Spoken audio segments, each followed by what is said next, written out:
The SCP Foundation is no stranger to pure evil. Whether it's a reptile that wants to end all life, a sadistic old man with his own torture dimension, or the personification of death itself lurking beyond a limestone cavern. But what if there was something even worse out there? The embodiment of chaos and cruelty, existing across multiple realities and dimensions. And what if it was coming for us? This is the Scarlet King, believed by many to be the ultimate evil behind much of the trouble the Foundation has faced, and some even speculate that fighting him was the reason the Foundation was created in the first place. But what exactly is the Scarlet King? He's known by many names, almost always including some allusion to the color red, and then a reference to royalty or power. Harak, Kaharak, the Red Shah, the Crimson Khan, PTE 616 Mendez Ex Machina, the Laha Raja, and, of course, SCP-001, to name a few. And like many of the Foundation's mysterious enemies, stories about his true nature and origins abound and are often contradictory. According to the official SCP-001 files of Tufto's proposal, symbology of the Scarlet King has existed in multiple cultures throughout history, with the king often depicted the same way, as a huge red demonic figure, often wearing a gold crown or other headdress indicating royalty. He shows up looking similarly within different cultures' mythologies, despite existing at different points in history or them not having the means to communicate with one another. A number of entities that the SCP Foundation is familiar with are believed to be somehow connected to the Scarlet King, including SCP-2317, a wooden door leading to the realm of a being known as the Devourer, who's expected to escape and cause an apocalyptic event in the next 30 years. But really, there's no way of knowing just how many SCPs are directly connected to the Scarlet King. Strangely, the Foundation's official file on the Scarlet King once designated his containment class as Keter, but that has since been downgraded to Safe. According to the file, any attempt to change this designation is likely to lead to horrifying results. It is widely known that the Scarlet King still has considerable influence over a number of groups, individuals, and anomalies in our universe. And if ever he made his way into our universe, it would likely lead to the irreversible damage of reality itself. So then why Safe? And why are the O5 Council so adamant that it remain that way? Getting to the bottom of this mystery is exactly why we're here today. But to fully grasp the true nature of the Scarlet King, we must first understand the man whose life and fate have always been tied to it, Dr. Robert Montauk. If that name feels oddly familiar to you, it's because of its association with one of the Scarlet King's most recent attempts to enter our reality, SCP-231. This SCP, often referred to as the Brides of the Scarlet King, was formed of 7 women. 7, by the way, being an extremely significant number for the king, all kidnapped by the most recent in a long line of the king's devoted cults known as the Children of the Scarlet King. Each of these 7 unfortunate women were impregnated with anomalous horrors, such as the infamous SCP-682, and every time one of these horrors were birthed, a catastrophe occurred and the mother died. At the time, Dr. Montauk was a prominent researcher studying this anomaly, and as 6 catastrophes had already occurred, pressure was mounting to figure out a way to prevent the final birth. But as he was working on the issue, Dr. Montauk was struck with a personal tragedy, the mysterious disappearance of his 14-year-old brother Jacob. In his fear and anger, Montauk believed that this must have something to do with the Scarlet King and his disciples. Wanting revenge, Montauk proposed an idea so horrifying that the details were never made public.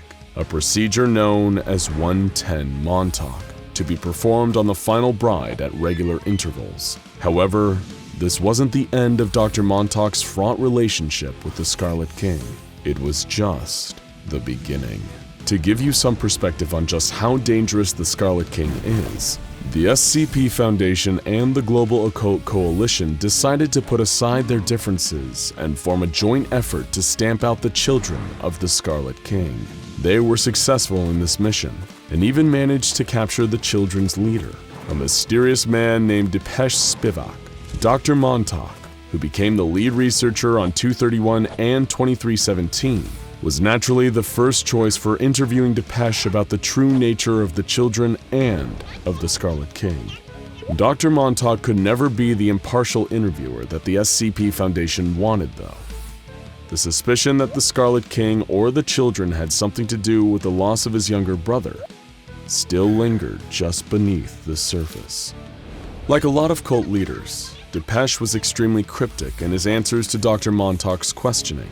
He'd already heard of the doctor from the reputation of the horrifying Montauk procedure, and was surprised to see him so calm and courteous in person. A few key facts about the king and his cult were revealed in the first few rounds of questioning.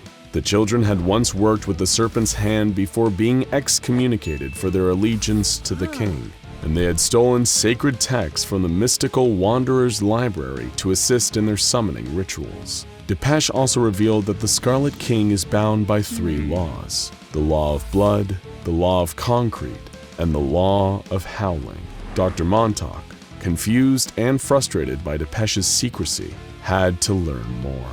He found an old memoir from a former member of the Children of the Scarlet King, Jack Hirsch, who had the ability to invade the minds of people from the past and experience what they experienced. He recounted a battle between the Scarlet King and his followers and a group of time-traveling Turkmen warriors from SCP-3838.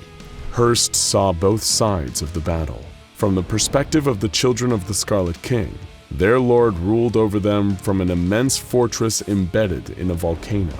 From the perspective of the Turkmen, the children were starved and beaten peasants, commanded by the king's voice in the roaring howl of the wind. Montauk also found extensive records of summoning rituals performed by various Scarlet King-aligned cults. Interestingly, some of them incorporated the use of carved SCP Foundation symbols. What could this mean?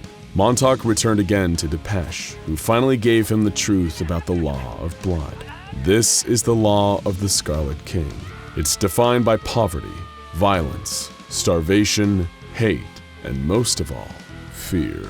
Like the serfs in the Middle Ages, persecuted by and subjected to violence from the nobles. To the Children of the Scarlet King, this sense of holy pain and awe is the only way to live. The alternative is the law of concrete, which means the modern age defined by empty safety and false comfort. Buildings, easy-to-access food, healthcare, knowledge, technology.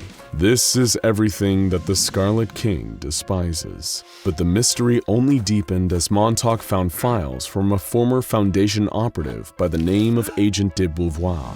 Montauk learned that the Scarlet King didn't seem to appear until after the Foundation was created. And in fact, it seemed that the greater interest the Foundation took in the Scarlet King, the more powerful he became. How could this be? Things were also getting stranger on a personal level for Dr. Montauk. Depeche repeatedly pressed him about his brother's disappearance and the Montauk procedure during the interviews. Little by little, it was beginning to take its toll. The questions still plagued him. What was the law of howling? Who or what really is the Scarlet King? How did he come to be?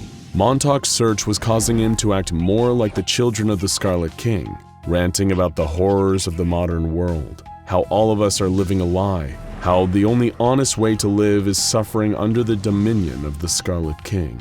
This philosophy is summed up in the words of one cultist named Ariadne Cartwright, who said, "We must learn what it is to die, to be enslaved, truly, brutally enslaved, with no compassion or compunction from our masters. We must learn what it is to be taken towards a single purpose, to know and truly understand our lack of agency. We must be beholden to the words of gods and darkness, the tempest-tossed refuse of a race of fools. We must kill modernity, postmodernity, with all its analysis and sneering observation. There is only one rule, the rule of chaos, for humanity, for life, for the Scarlet King.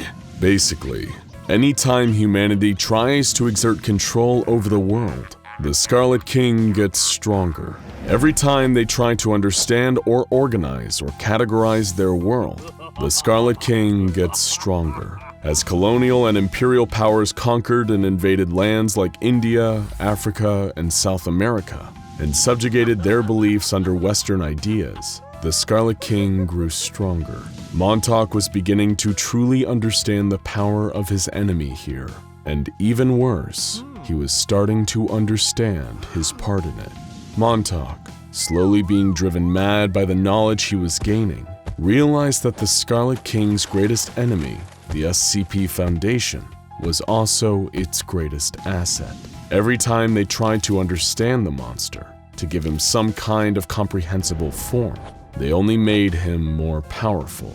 Just in time with Montauk's new revelation, a red crack appeared in the wall of Depeche Spivak's containment cell, a portal to the realm of the Scarlet King.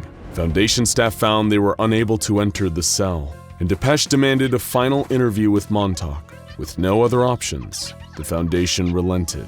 In their very last conversation, Depeche congratulated Montauk for finally understanding what he was dealing with. The Scarlet King, Depeche told him, is an idea, a concept. He is a being given power through the conflict between the old and the new. This is the law of the Howling. The Scarlet King's endless rage at the direction the world and humanity has taken.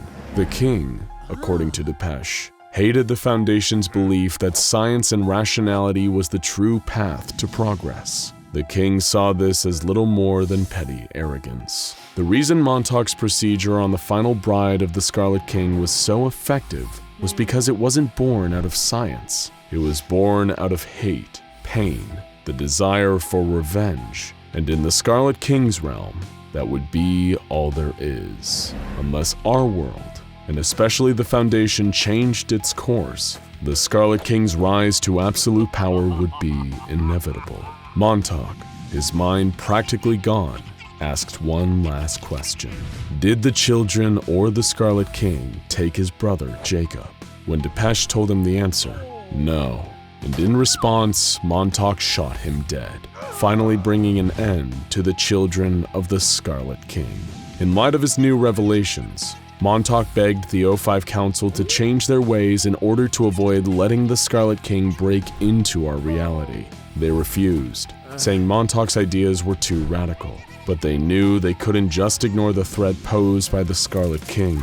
They would have to take some steps. And so the O5 Council of the SCP Foundation, the most powerful and secretive group in the entire world, in order to prevent the most dangerous threat that humanity has ever known from breaking into our reality and enslaving all the people of the world, finally did something. They changed the classification of the Scarlet King from Keter to Safe, and made its description on the official Foundation files deliberately vague. The O5 Council thinks this will be enough to stop the Scarlet King's power from continuing to grow, but Montauk knew it wasn't enough. He had seen the truth, and he couldn't unsee it. While the Foundation was going on as normal, Montauk grew to despise them. He knew the Scarlet King was coming. He knew that he couldn't be stopped, and that our whole reality was little more than sitting ducks. Dr. Robert Montauk is no longer a researcher for the SCP Foundation. No, Dr. Robert Montauk chose a different path. He's now a child of the Scarlet King, a devotee of madness, hate, and chaos. You can't beat the Scarlet King after all, and as the old adage goes, if you can't beat him, join him. Now go watch SCP-682, Ways the Foundation Tried to Kill the Hard-to-Destroy Reptile, and SCP-4999, Someone to Watch Over Us, for more about the strangest and most mysterious entries in the SCP Foundation's database.